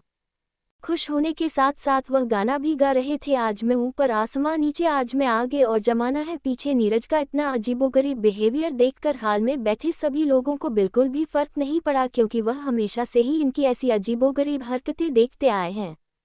तभी अभी की नज़र नीरज जी के हाथों पर पड़ी जहां उन्होंने मानव की वॉच पहनी हुई थी। अभी ने नीरज जी से बोला, डैडी आपकी वॉच कितनी सुंदर है, मुझे भी ऐसी वॉच चाहिए, प्लीज़ डैडी मुझे यह वॉच दे दो ना। बिल्कुल भी नहीं, नीरज जी ने अभी की बात सुनकर तुरंत जवाब दिया। लेकिन क्यों नहीं, अभी ने पूछा। क्योंकि यह वॉच हब्बी की है, नीरज जी ने अपने दांत दिखाते हुए कहा। उनकी बात सुनकर राज अभी और नेताजी चौंक गए तो वही बेचारा अर्जुन जो अभी अभी अपना ब्रेकफास्ट कर रहा था उसका खाना ही उसके गले में अटक गया और वह बुरी तरह से खांसने लगा। क्या कहा आपने, सभी ने नीरज जी को घूरते हुए एक साथ कहा। मैंने कहा यह वॉच हब्बी का है, नीरज जी ने बेशर्मी से कहा। कौन हब्बी, अर्जुन ने अपने डैड की तरफ टकटकी लगाकर कहा। अरे और कौन हब्बी, मेरा और मेरी बेटी का हब्बी, नीरज जी ने कहते हुए अपने दांत दिखा दिए। हॉल में मौजूद सभी लोग हैरान हो गए थे नीरज जी की बात सुनकर। इस बार तो राज सीधा जमीन पर ही गिर पड़ा था। लेकिन डैड वो तो बेबी सिस्टर के हब्बी है ना, तो आप क्यों हब्बी बोल रहे हो? अभी ने अपने डैड को गौर से देखते हुए पूछा। क्योंकि डेविल मानव कितना बड़ा नाम है, ये नाम लेते हुए तो मेरा मुंह दर्द होने लगता है, इसीलिए मैंने सोचा क्यों ना मैं भी उसे हब्बी बोलूं, नाम भी छोटा रहेगा और मेरा मुंह भी दर्द नहीं होगा। नीरज जी ने अपना दिमाग लगाते हुए कहा। हाँ डैडी आप सही कह रहे हो, ये आइडिया मेरे दिमाग में क्यों नहीं आया, लेकिन कोई बात नहीं, अब मैं भी हब्बी बोलूंगा ताकि मेरा मुंह भी ना दर्द हो। फिर आगे अभी ने सोचते हुए कहा, तभी मैं सोचूं कि आखिर मेरा मुंह इतना क्यों दर्द करने लगता है जब भी मैं बात करता हूँ, लेकिन अब समझ आया कि सारी फसाद की जड़ तो जीजू का नाम ही है। उन दोनों की ऐसी बेवकूफ़ी भारी बातें सुनकर अर्जुन राज और नेताजी का सिर ही घूम गया था। वह लोग उन्हें ऐसे देख रहे थे जैसे कोई बेवकूफ़ हो। वह सब हाल में बैठे थे कि तभी उन सभी के कानों में एक आवाज़ पड़ती है, गुड मॉर्निंग एवरीवन। इस आवाज़ को सुनते ही हॉल में मौजूद सभी लोग गुस्से से आग बबूला हो जाते हैं। आगे का कल का प्रोमो। मानव गुस्से में नीरज जी को घूर रहा था, फिर अपने दांत पीसते हुए बोला, मैंने आपसे कुछ पूछा है, मेरी वॉच आपके के पास क्या कर रही है? मानव की इतनी भयंकर आवाज़ सुनकर सब अंदर तक हिल जाते हैं। नीरज जी को कुछ समझ ही नहीं आ रहा था कि वह क्या करे जिससे वह मानव के गुस्से से बच सके। तभी उनकी खाली खोपड़ी की बत्ती जली और फालतू का आइडिया उनके दिमाग में आया। इस आइडिया का इस्तेमाल करते थे। उन्होंने मानव से कहा, हब्बी केवल 5% बैटरी बची है, बैटरी लो। इतना कहते ही नीरज जी धड़ाम से सोफे पर गिर गए और अपनी आंखें बंद कर ली। उनकी इस हरकत को देख वहां मौजूद सभी लोग हैरान रह गए। फिर अभी ने कुछ हिस्सा कहा जिसे सुनकर हॉल में मौजूद सभी लोगों ने अपना माथा पीट लिया। मानव का रूम। मानव सोफे पर बैठा कर कुछ जरूरी काम कर रहा था कि तभी उसे वॉशरूम की डोर खुलने की आवाज आती है, तो वह अपनी गर्दन घुमा कर देखता है तो लिटिल अवनी ने एक बेबी पिंक कलर की सुंदर सी फ्रॉक पहनी हुई थी जो कि उसके घुटने तक आ रही थी। लिटिल अवनी उस ड्रेस में बहुत ही क्यूट और प्यारी लग रही थी। मानव तो लिटिल अवनी की खूबसूरती में ही कहीं खो गया था। मानव बिना पलके झपकाए एकटक बस लिटिल अवनी को ही देखे जा रहा था। उसका ध्यान तब टूटा जब लिटिल अवनी ने मानव को आवाज लगाई, हब्बी लिटिल अवनी कैसी लग रही है? इतना कहते ही लिटिल अवनी अपने प्यारे हब्बी को आस भरी नजरों से घूरने लगी। बेबी आप बहुत अच्छी लग रही हो, बिल्कुल बाबी डॉल की तरह। मानव का जवाब सुनकर लिटिल अवनी तो आसमान में ही उड़ने लगी थी। हब्बी चलो नीचे चलते हैं ब्रेकफास्ट करने, नहीं तो हमें ऑफिस के लिए लेट हो जाएगा, लिटिल अवनी ने उछलते हुए कहा। ठीक है।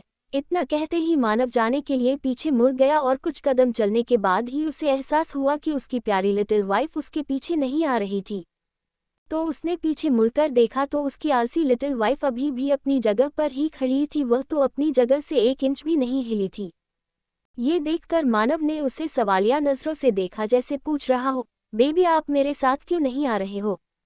जैसे ही लिटिल अवनी ने देखा कि उसका प्यारा हब्बी उसे ही देख रहा है तो उसने झट से अपने दोनों हाथ आगे की ओर फैला लिए, जैसे कह रही हो, हब्बी वॉशरूम से रूम में आने तक मेरे पैरों में दर्द होने लगा है, अब मैं खुद चलकर नहीं जा पाऊंगी, इसलिए आप मुझ लेकर चलो।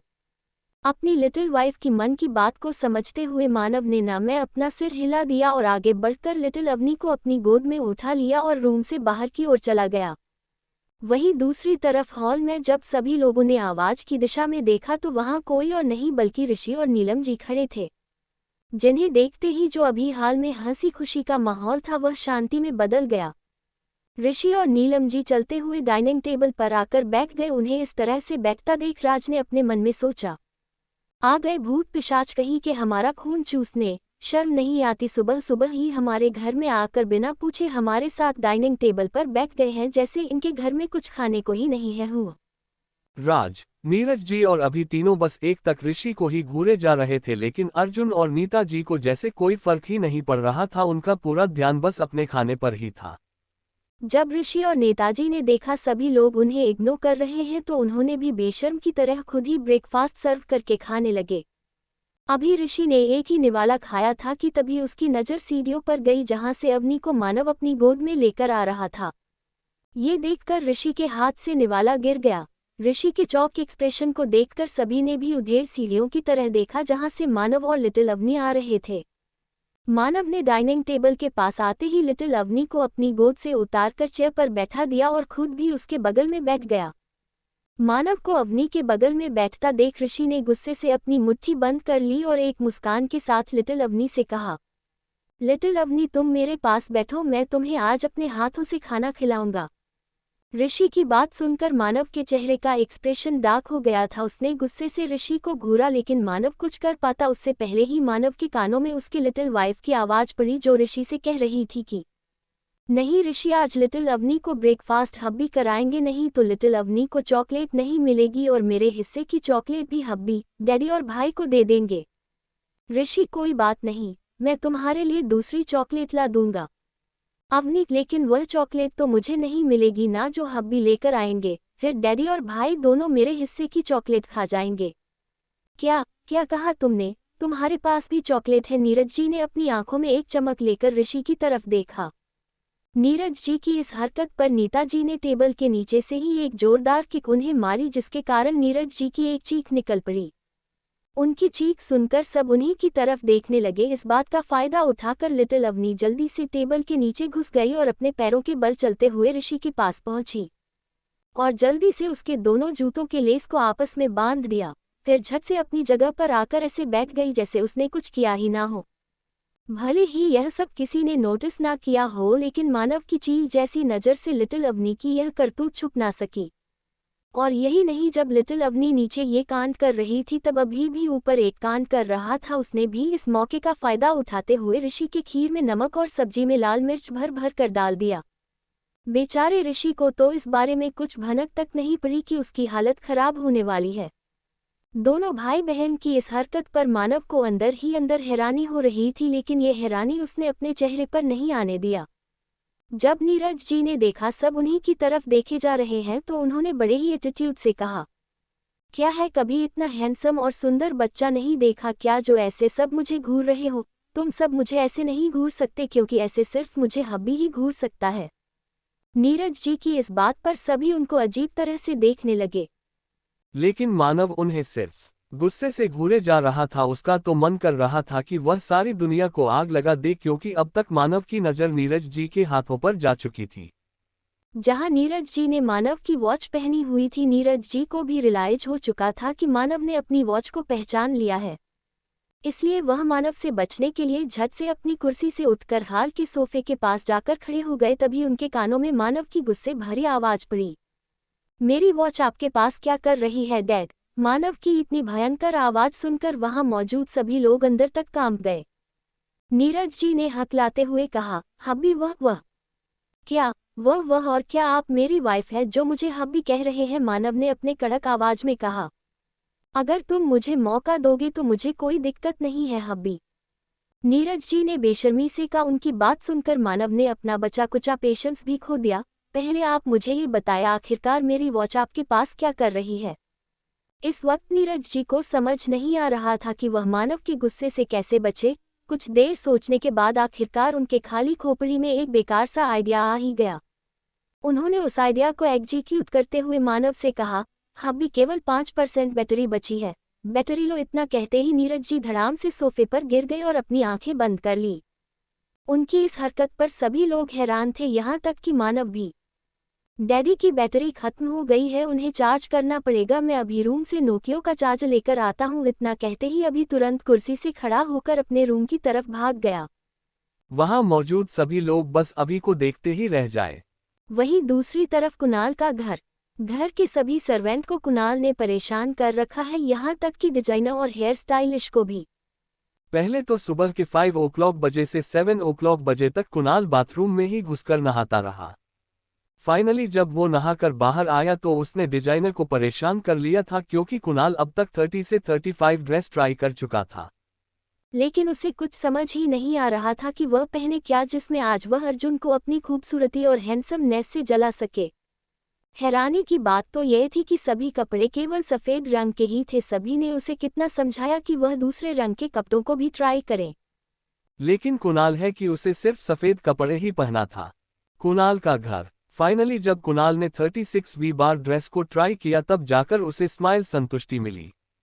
और पिछले 15 मिनट से वह खुद को शीशे में निहारे जा रहा था। अचानक से कुणाल अपने बाल सेट करते करते रुक जाता है। फिर हेयर स्टाइलिश की तरफ मुड़ के देखते हुए कहता है, क्या मैं तुम्हें यहाँ अपनी खूबसूरती पर नज़र लगवाने के लिए लाया हूँ जो मुझे घूरा कोल्ड स्वेट स्माइल ही हो? सब जलते हैं मुझसे। मेरे जैसे खूबसूरत लोगों को तो नींबू मिर्च लेकर घूमना चाहिए। नहीं तो ना जाने कैसे कैसे लोग मुझ पर नजर लगाने को तैयार रहते हैं। Cool astonished face. Hair stylist ने अपना मुंह बिचते हुए कहा, सॉरी सर, लेकिन मैं आपको घूर नहीं रहा था। कुणाल घूर नहीं रहे थे तो क्या प्यार स्माइलिंग फेस से देख रहे थे, या तुम्हें मुझसे पहली नजर वाला स्माइलिंग फेस प्यार हो गया है? कुणाल की यह बात सुनकर बेचारा हेयर स्टाइलिस्ट तो मुंह बीच ग्रिमस के ही रह गया। वहां मौजूद सभी लोग बस अब कुणाल से दूर, कहीं दूर भाग जाना चाहते थे जहां उन्हें कुणाल का नाम भी सुनने को ना मिले। अचानक ही कुणाल की नज़र रूम में मौजूद सभी लोगों पर पड़ी जो उसे ही घूरे जा रहे थे। ये देखकर कुणाल ने गुस्से पाउटिंग में चिल्लाया, रामू काका, घर का नौकर, जल्दी से मेरी नज़र उतारो। यहीं पर ही सभी लोगों ने मुझे नज़र लगा दिया है कि अब मैं अर्जुन के सामने अपनी खूबसूरती का शो ऑफ कैसे करूंगा। और हाँ, काला टीका भी लगा देना ताकि किसी की नज़र मुझे ना लग सके। कुणाल की बात सुनकर हेयर स्टाइलिस्ट ने अपने मन में कहा, सफेदी की झनकार कहीं कहूँ। उधर रामू काका भी काफी क्राइंग परेशान लग रहे थे। उन्हें डर था कहीं कुणाल अपनी नज़र के साथ साथ अपनी सफ़ेद कार की भी नज़र उतारने को ना कहते। इसीलिए उन्होंने अपना थिंकिंग फेस दिमाग लगाते हुए कुणाल से कहा, कुणाल सर, अगर आप काला टीका लगाओगे तो आपकी खूबसूरती पर एक दाग लग जाएगा। इसीलिए मैं तो कहता हूँ कि आप आज काली कार से ऑफिस जाए। इससे आप चारों तरफ से काले रंग से ढके रहेंगे और कोई आप पर नज़र भी नहीं लगा पाएगा। और यही नहीं, आप अपने बॉडीगार्ड को काले रंग के कपड़े भी पहना दूं, क्योंकि आप जहां जहां जाओगे वह बॉडीगार्ड भी वही वही जाएंगे। इससे आप ऑफिस के अंदर भी सेफ रहेंगे और किसी की नज़र भी आपको नहीं लगेगी। रामू काका की बात सुनकर कुणाल थोड़ा सोच में पड़ गया कि शायद रामू काका सही कह रहे हैं, उसे काला टीका लगाने की क्या जरूरत है। वह अपने बॉडीगार्ड और पीए की यूनिफॉर्म ही काले रंग का कर देगा, जिससे किसी की भी काली नज़र उस तक नहीं पहुंच पाएगी।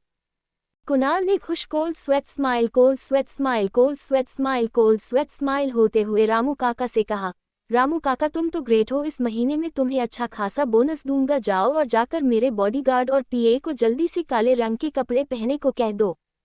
कुणाल तो ऐसे बोल रहा था जैसे बाहर मौजूद सभी लोगों की आंखों में नज़र लगाने वाला रॉकेट फिट हो और उसे देखते ही सब अपनी आंखों में फिट रॉकेट को उसके ऊपर छोड़ देंगे। रामू काका भी सारे तामझाम से बच गए और खुशी खुशी बाहर चले, लेकिन बेचारे बॉडीगार्ड्स को open mouth smile, cold sweat smile, rolling on the floor, laughing tears of Joy फंसा गए। वहीं दूसरी तरफ नीरज जी को बेहोशी की एक्टिंग करते हुए पूरे 10 मिनट हो चुके थे, लेकिन वह तो उठने को तैयार ही नहीं थे। तभी सभी की नज़र नीचे आते हुए अभी पर पड़ी, जिसके हाथ में इस वक्त प्रेस था। उसके हाथों में प्रेस देखकर सभी कंफ्यूज हो जाते हैं कि आखिर ये लड़का करने क्या वाला है। अभी जल्दी जल्दी नीचे आया और प्रेस के प्लग को स्विच बोर्ड में लगा के बटन ऑन कर देता है। जब प्रेस गर्म हो जाता है तो अभी जल्दी से उस प्रेस को नीरज जी के सीने पर रख देता है। अपने बॉडी में जलन महसूस करके नीरज जी जोर very very loudly crying tired से सीखते हुए उठ गए। ये सब इतनी जल्दी हुआ कि सभी को तो कुछ समझ ही नहीं आया। अपने सामने हो रहे सीन को देखकर वहां मौजूद सभी लोग हैरान रह गए, लेकिन अभी तो जोर जोर से ताली कोल्ड स्वेट स्माइल बजाते हुए उछल उछल कर बोल रहा था कि tears of Joy, cold sweat smile, मैंने डैडी को बचा लिया, मैंने डैडी को बचा लिया। अभी की आवाज़ सुनकर सभी होश में आए और नेताजी अभी के पास पहुंची और जोर से उसके पेट में एक मुक्का मारते हुए बोली, यह क्या कर रहे थे तुम? अपने डैडी को बचा रहे थे या जान से मार रहे थे? अभी ने अपनी माँ को देखते हुए कहा, नहीं मम्मा, मैं तो डैडी को ठीक कर रहा था।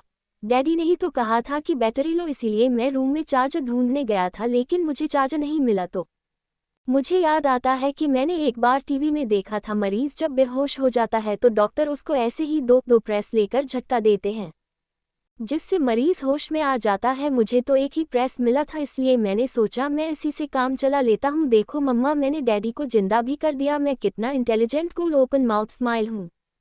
मुझे तो लगता है मैं अगर डॉक्टर होता तो अब तक कितने लोगों को बचाकर मैं उनका भगवान ही बन गया होता।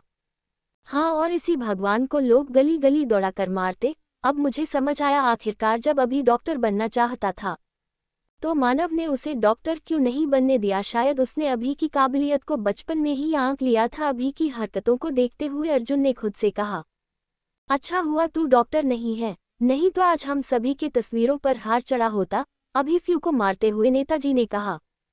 अभी को फ्यू तो कुछ समझ ही नहीं आ रहा था कि उसकी माँ आखिर उसे मार क्यों रही है। तंग पाउटिंग आकर उसने सभी को घूरते हुए कहा, सब जलते हैं मुझसे मेरी काबिलियत से क्योंकि मैं बहुत इंटेलिजेंट हूँ, मुझ जैसे बच्चे की तो कोई कदर ही नहीं। Loudly crying, loudly crying, loudly crying, loudly crying, loudly crying, loudly crying करता। अभी की इस बात पर लिटिल अवनी, जो कब से ये सब टुकुर टुकुर महिला देख रही थी, वह एक झटके से खड़ी हो गई और अभी से बोली, बनी मुझे आप पर पूरा भरोसा है और आपकी काबिलियत पर भी। अचानक से अपनी लिटिल वाइफ को खड़ा होते देख मानव ने झट से उसे अपनी गोद में बैठा लिया और प्यार से बोला, बेबी बड़ों के बीच में बच्चे नहीं बोलते, चलो मैं जल्दी से आपको नाश्ता करा देता हूँ। अवनी ने क्राइंग मानव को देखते हुए कहा, लेकिन हब्बी आपको चॉकलेट चाहिए कि नहीं? अगर नहीं चाहिए तो ठीक है, मानव ने लिटिल अवनी को लालच देते हुए कहा। नहीं नहीं हब्बी, लिटिल अवनी को चॉकलेट चाहिए। देखो लिटिल अवनी अब चुप है, अब तो आप दोगे ना? हम ठीक है, मानव ने इतना कहकर अपने हाथों से लिटिल अवनी को नाश्ता खिलाने लगा। वही ऋषि और नीलम जी ने पूरे ड्रामे को इग्नोर करके अपना खाना खाने लगे। ऋषि ने जैसा ही एक निवाला खाया उसकी तो हवाइयाँ ही उड़ गई, उसके आंखों से आंसू गिरने लाउडली क्राइंग लगे, क्योंकि अभी बाबू ने इतनी मिर्ची जो डाली थी ऋषि के खाने में। ऋषि ने झट से खाने को छोड़ दिया और लंबी लंबी टायर्ड सांसें लेने लगा। अपने मुंह के जलन को कम करने के लिए उसने जूस का गिलास उठा लिया। लेकिन जैसे ही उसने जूस पिया उसे और तेज मिर्ची लगने लगी, क्योंकि ऋषि बाबू ने जूस में भी मिर्ची भर भर के मिलाया था। Drooling face, drooling face, drooling face.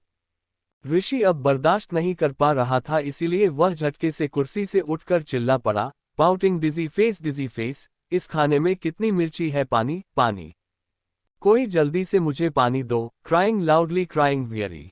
ऋषि की बात सुनकर इस वक्त नीता जी, जो अभी की क्लास ले रही थी, उन्होंने झट से अभी को छोड़कर ऋषि को गुस्से से घूरा, क्योंकि उन्हें सब कुछ बर्दाश्त था लेकिन अपने खाने की बुराई तो बिल्कुल भी नहीं। इस पूरे ड्रामे के दौरान बेचारे वरीड वियरी नीरज जी पर तो किसी ने भी ध्यान ही नहीं दिया था, जो जलन के कारण कब से चिल्ला रहे थे। वही जब अभी ने देखा कि उसकी मां का ध्यान उसकी तरफ नहीं है तो वह तुरंत बिना एक पल गवाह बाहर की ओर भाग गया। वहीं दूसरी तरफ एक बड़े से घर में, पूरे घर में अंधेरा था। एक अधेड़ उम्र का आदमी सोफे पर बैठकर वाइन पी रहा था और उसके ठीक सामने एक 30 साल का लड़का खड़ा था, जो उससे कह रहा था कि मिस्टर सिंघानिया, हमने जिन लोगों को सिंह फैमिली पर नजर रखने के लिए भेजा था, उन लोगों को मानव सिंह ने मौत के घाट उतार दिया है। अब हमें क्या करना चाहिए?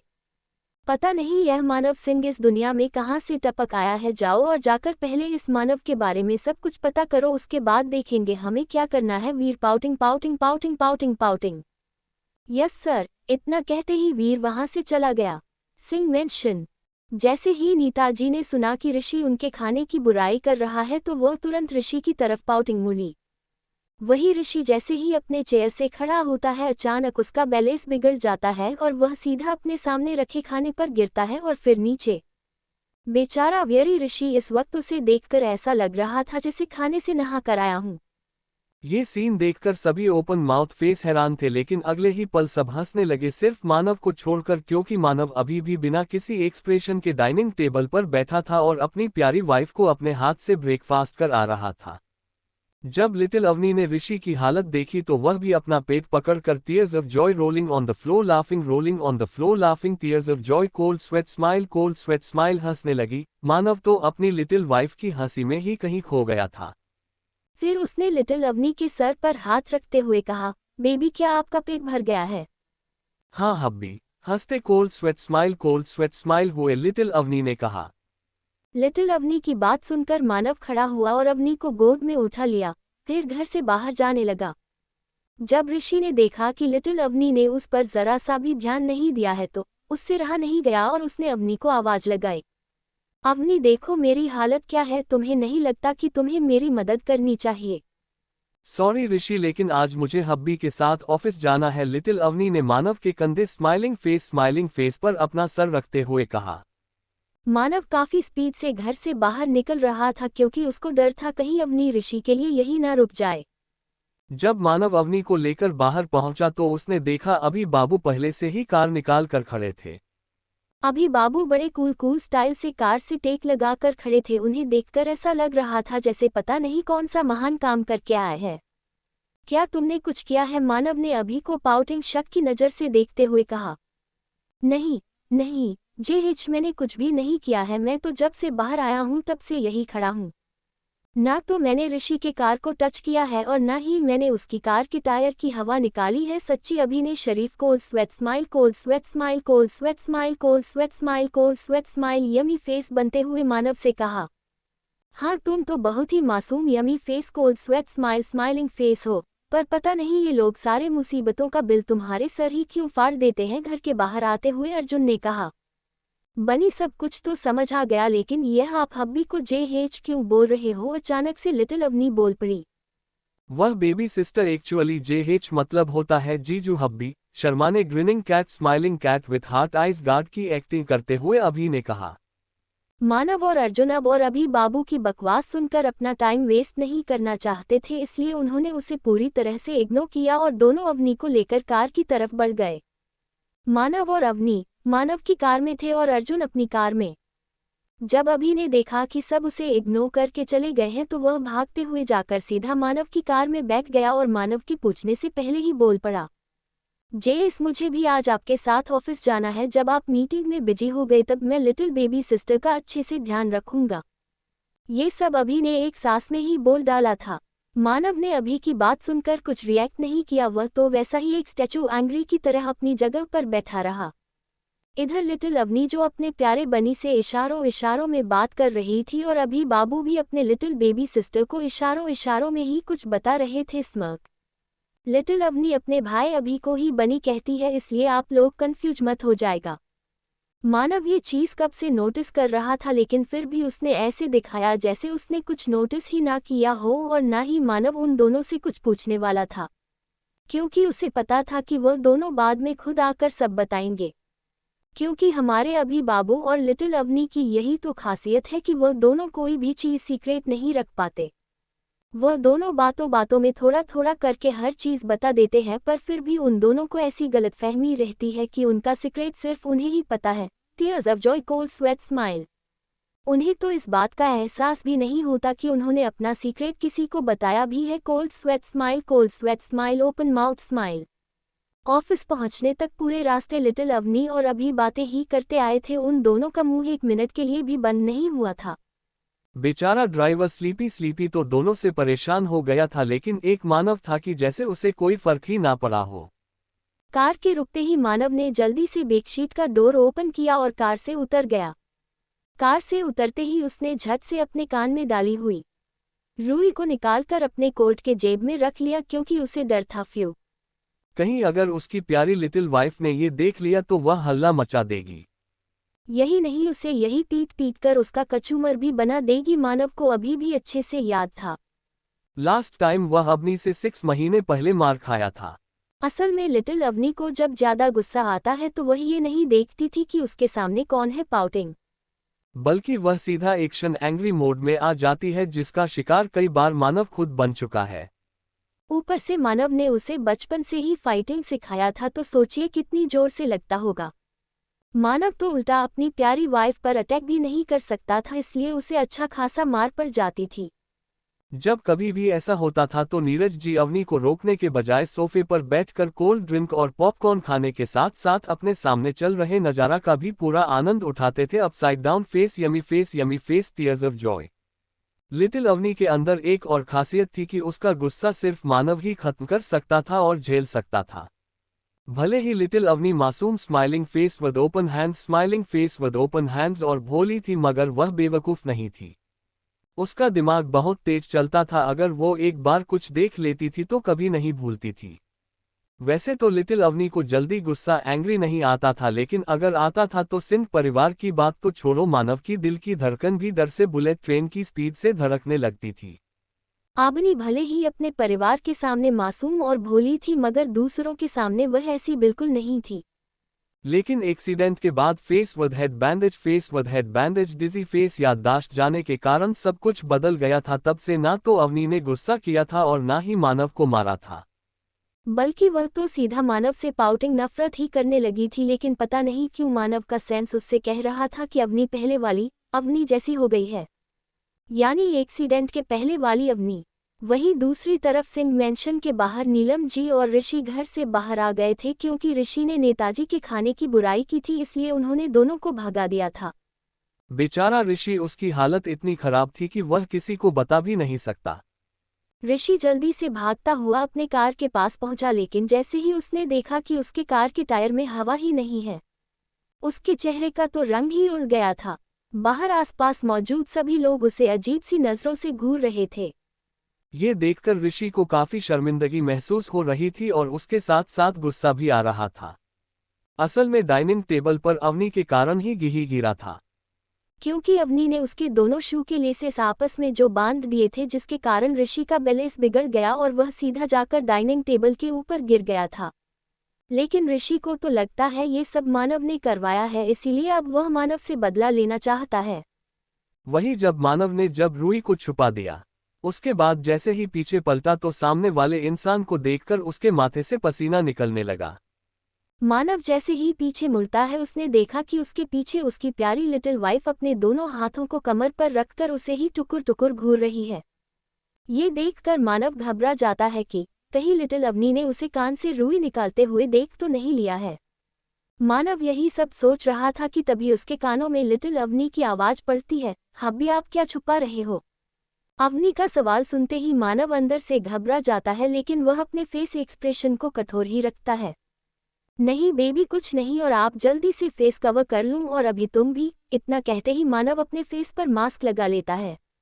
मानव जब भी अपने खुद के कंपनी आता था तो वह हमेशा अपना फेस कवर करके ही रखता था, इसीलिए किसी ने भी आज तक कंपनी के सीईओ का चेहरा नहीं देखा था। मानव लिटिल अवनी और अभी को लेकर अपने पर्सनल लिफ्ट की ओर चला जाता है। लिफ्ट सीधा सीईओ के केबिन के फ्लोर पर खुलती है। 30वें फ्लोर पर केवल मानव का केबिन ही था, वहां किसी का भी आना जाना मना था सिवाय आरव के, यानी मानव का पर्सनल असिस्टेंट।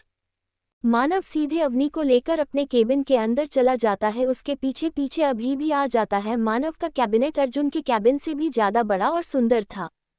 कैबिन से अटैच एक बेडरूम भी था। जे हेच, आपका कैबिन तो मस्त है, ऐसा लग रहा है जैसे मैं जन्नत में पहुंच गया हूं। कैबिन को देखते हुए अभी ने कहा, तुम तो ऐसे बोल रहे हो जैसे यहाँ पहली बार आए हो। केबिन के अंदर आते हुए आरव ने कहा, ओए भैरों के बच्चे, तुमने क्या कहा अभी? और अगर मैं पहली बार नहीं भी आया हूँ तो क्या मैंने तुमसे कुछ भी पूछा? और वैसे भी मुझे पता है कि मैं यहाँ कई बार आ चुका हूँ। अभी ने अपना मुंह बनाते हुए आरव से कहा, कितनी बार कहा है मेरा नाम ढंग से लिया करो, मेरा नाम आरव है ना कि भैरो, समझे? आरव ने चढ़ते हुए अभी से कहा।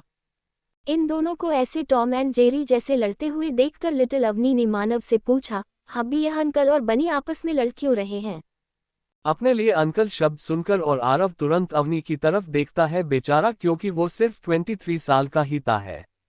अब तो मानव को भी आरव का ऐसा चेहरा देखकर मजा आ रहा था, इसलिए वह लिटिल अवनी से कहता है, बेबी जब भी मैं मीटिंग में रहा करूं और आप मुझे कांटेक्ट ना कर सको या फिर आपको कुछ भी चाहिए होगा तो आप इन अंकल से बोल सकते हो। Okay okay hubby. फिर अवनी ने आगे सोचते हुए मानव से कहा, लेकिन हब्बी इन अंकल के बाल इतने बड़े क्यों हैं? क्योंकि लंबे बाल तो सिर्फ लड़कियां ही रखती हैं ताकि वह चोटी कर सके या फिर लिटिल अवनी की तरह बटरफ्लाई वाली हेयर क्लिप लगा सके अपने बालों को छूते हुए लिटिल अवनी ने कहा।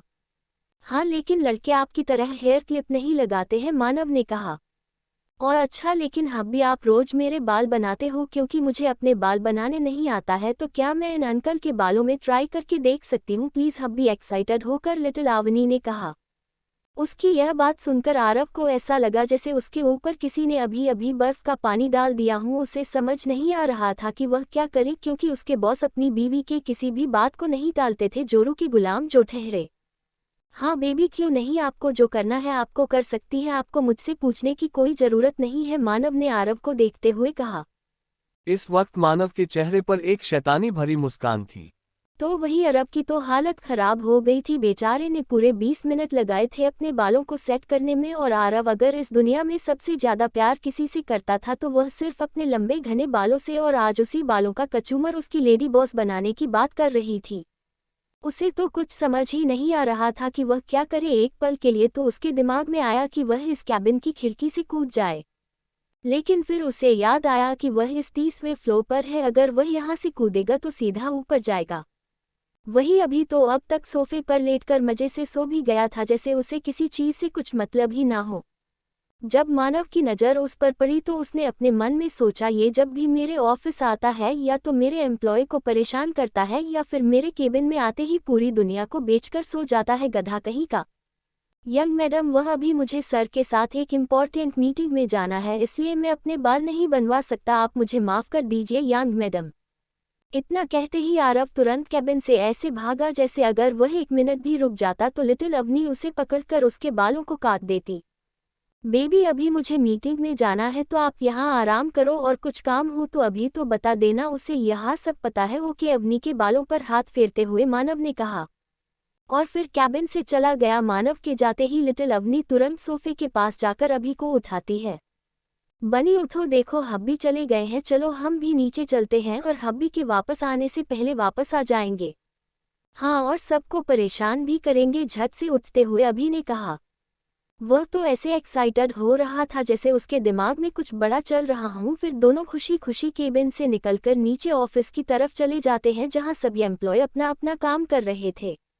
मानव अपने एक इम्पोर्टेंट मीटिंग में बिजी था, तो वहीं दूसरी तरफ लिटिल अवनी और अभी मानव के पूरे ऑफिस का दौरा करने निकले थे।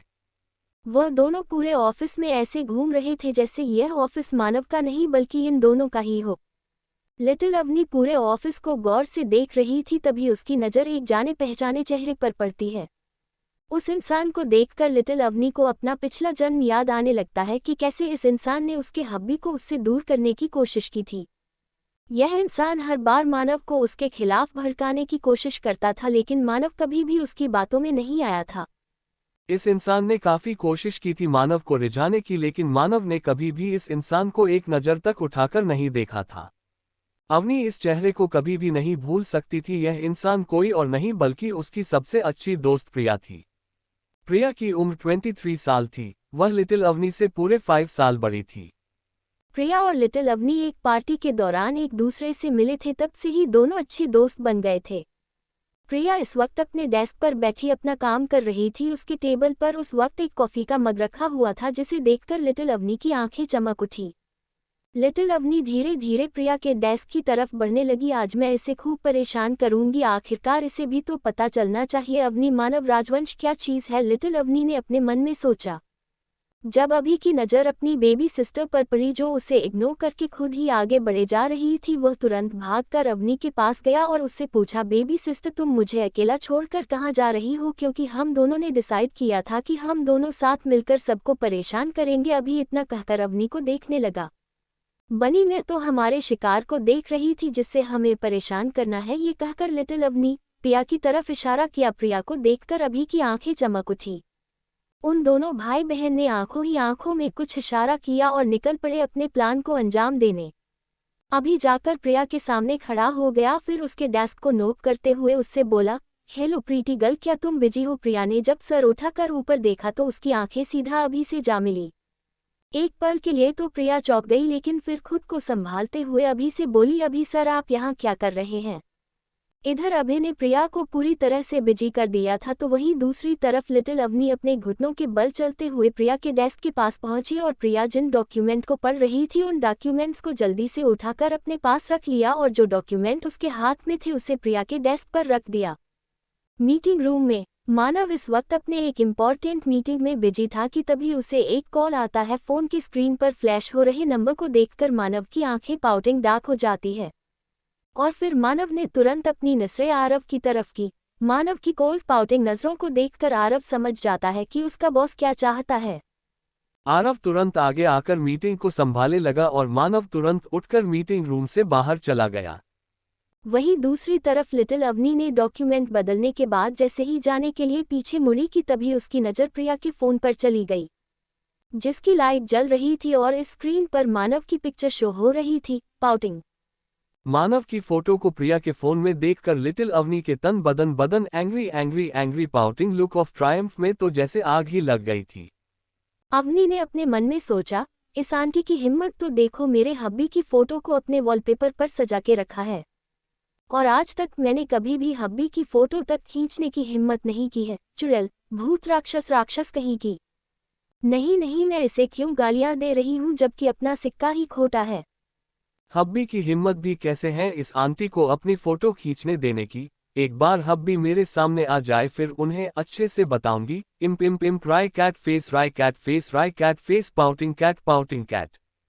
नहीं नहीं, मैं उनसे बात ही नहीं करूंगी और डैडी को भी बताऊंगी कि हब्बी की फोटो आंटी के फोन में है। वही जब अभी बाबू ने देखा कि उसकी प्यारी बहन अभी भी प्रिया के डेस्क के नीचे बैठकर कुछ सोच रही है तो उसने लिटिल अवनी का ध्यान तोड़ने के लिए जोर से प्रिया से कहा, तुम आज बहुत चुड़ैल राक्षस, मेरा मतलब है कि आज तुम बहुत ही ज्यादा हॉट और खूबसूरत लग रही हो। अभी की इतनी तेज आवाज सुनकर लिटिल अवनी का ध्यान तो जरूर टूटा, लेकिन आसपास मौजूद सभी लोग अभी को अजीब नजरों से घूरने फ्लश लगे। अवनी वापस होश में आते हुए जल्दी से प्रिया के फोन को उठाकर डस्टबिन में फेंक देती है और वहां से भाग निकलती है।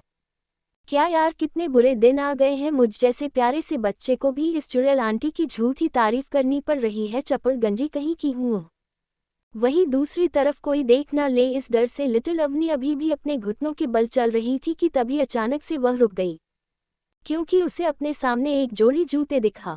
जब लिटिल अवनी ने अपना सर उठाकर देखा तो वह एक पल के लिए तो घबरा गई, क्योंकि उसके सामने डेविल मानव जो खड़ा था और उसे अपने गुस्से एंग्री भरी नजरों से घूर रहा था। ये हब्बी यहाँ क्या कर रहे हैं, इन्हें तो मीटिंग में होना चाहिए था। आए तो आए, लेकिन मुझे ऐसे क्यों घूर रहे हैं जैसे मैंने इनकी प्रॉपर्टी को हड़प लिया हो। लिटिल अवनी यह सब थोड़ा घबराते हुए अपने मन में सोच रही थी। लेकिन जैसे ही उसे ये बात याद आया कि प्रिया के फोन में मानव की फोटो थी, फिर क्या था, लिटिल अवनी के तेवर तुरंत बदल गए। वह फुल जेलेस बीवी वाले अवतार में आ गई। वह अपनी जगह से खड़ी हुई और मुंह बनाते हुए मानव को इग्नोर करके उसके बगल से निकल गए। ये बेबी को क्या हुआ है? मैंने बचपन में इसका सही नाम रखा था चुहिया। जब देखो इधर उधर फुदकती रहती है और मुझे भी इग्नोर करके चली गई। खुद को अपनी लिटिल वाइफ द्वारा इग्नोर किए जाने के बाद मानव ने खुद से कहा और वह भी उसके पीछे चला गया। ये सारा नज़ारा एक कोने में खड़े होकर हमारे प्यारे अभी बाबू देख रहे थे। फिर क्या था, वह भी मानव के पीछे पीछे चलते बने जासूसी करने के लिए। वहीं दूसरी तरफ लिटिल अवनी दनाते हुए ऑफिस के बाहर जा रही थी, लेकिन सबसे बड़ी दिक्कत तो ये थी कि उसे यहाँ से घर का रास्ता तो पता ही नहीं था। मैंने डैडी से कभी भी घर का एड्रेस क्यों नहीं पूछा? एक बार भाई ने भी बताया था लेकिन मैं भूल गई। हर बार कोई ना कोई मेरे साथ होता था, लेकिन मैं इस बार अकेली हूँ। हब्बी से भी मदद नहीं ले सकती क्योंकि मैं तो उनसे नाराज हूँ। अगर मैंने उनसे पूछा तो फिर मैं उन्हें अपना गुस्सा और एटीट्यूड कैसे दिखाऊंगी? हे शक्तिमान, कोई रास्ता दिखाओ, आप तो हर चीज कर सकते हो ना। प्लीज शक्तिमान, मुझे घर पहुंचा दो, लिटिल अवनी ने सड़क को देखते हुए रोने जैसी शक्ल बनाते हुए कहा। अब भाई, हमारी प्यारी अपनी को शक्तिमान इतने पसंद है, वह तो फूल शक्तिमान की फैन है, तो मुसीबत में भी तू उसको ही याद करेगी ना। तुम्हारा शक्तिमान यहाँ नहीं आने वाला बेबी, अवनी के पीछे से आते हुए मानव ने बड़े ही प्यार से कहा। जैसे ही अवीनी ने अपने हब्बी की आवाज सुनी तो तुरंत उसका मुंह बन गया। उसने मानव को अपना गुस्सा दिखाने के लिए आव देखा न ताव और सामने खड़ी एक टैक्सी में जाकर जल्दी से बैठ गई और ड्राइवर से कहा, अंकल जल्दी चलो, नहीं तो ये जो बाहर खड़े हैं ना। मानव की तरफ इशारा करते हुए लिटिल अवनी ने ड्राइवर से कहा, वह एक डेडमैन है जो लोगों को किडनैप करके उनकी किडनी और दिल निकाल कर बेच देते हैं। अवनी का इतना कहना ही था कि उस टैक्सी ड्राइवर ने तुरंत कार स्टार्ट करके रॉकेट की स्पीड में भगा दिया। ये सब इतनी जल्दी हुआ कि मानव कुछ समझ ही नहीं पाया। जब उसे होश आया तो वह अपनी कार की तरफ भागा और कार को स्टार्ट करके उस टैक्सी का पीछा करने लगा जिसमें उसकी प्यारी सी वाइफ बैठी थी। वही मानव के कार का पीछा अभी कर रहा था। अभी के कार का पीछा अर्जुन कर रहा था और अर्जुन मानव के ऑफिस के बाहर से ही गुजर रहा था। जब उसने मानव को एक टैक्सी का पीछा करते हुए देखा और मानव का पीछा अभी को करते हुए देखना, तो वह भी उनका पीछा करने लगा। ये पीछा करने वाला गेम यही नहीं खत्म हुआ, वहीं पर कुणाल भी था जिसकी नज़र अर्जुन की कार पर चली गई। फिर क्या था, वह भी अर्जुन के कार का पीछा करने लगा। आज तो मैं पक्का अर्जुन को यकीन दिला कर रहूंगा कि मैं खूबसूरती और स्मार्टनेस के मामले में उससे कई गुना आगे हूँ। फिर वह मुझसे जलेगा और मेरे आगे पीछे घूमेगा और मुझसे भीख मांगेगा कि मैं उसे अपनी खूबसूरती और क्यूटनेस का राज बता दूं। खुश पुलिस अधिकारी यकते अजब जॉय होते हुए कुणाल ने कहा। उसकी यह बात सुनकर उसके असिस्टेंट ने अपने मन में सोचा, हाँ मुझे तो पूरा यकीन है कि कहीं अर्जुन आपको शादी के लिए प्रपोज चुम्मा ही ना कर दे। बड़े आए खूबसूरत बनने, पांडा जैसी शक्ल लेकर आए बड़े वरुण धवन बनने, कनखजूरा स्लीपी यक यक कहीं का हो है। ये पीछा करने का सिलसिला अभी खत्म नहीं हुआ है। आगे कल के एपिसोड में पता चलेगा कि अभी कौन कौन किसका पीछा करता है। Tongue out tongue out tongue out tongue out tongue out. Thank you for listening. मुझे उम्मीद है आपको यह स्टोरी पसंद आई होगी। अगर आपको पसंद आए हैं तो प्लीज़ लाइक और कमेंट करना ना भूलें और मोर स्टोरीज के लिए सब्सक्राइब करें। मिलते हैं नेक्स्ट वीडियो में।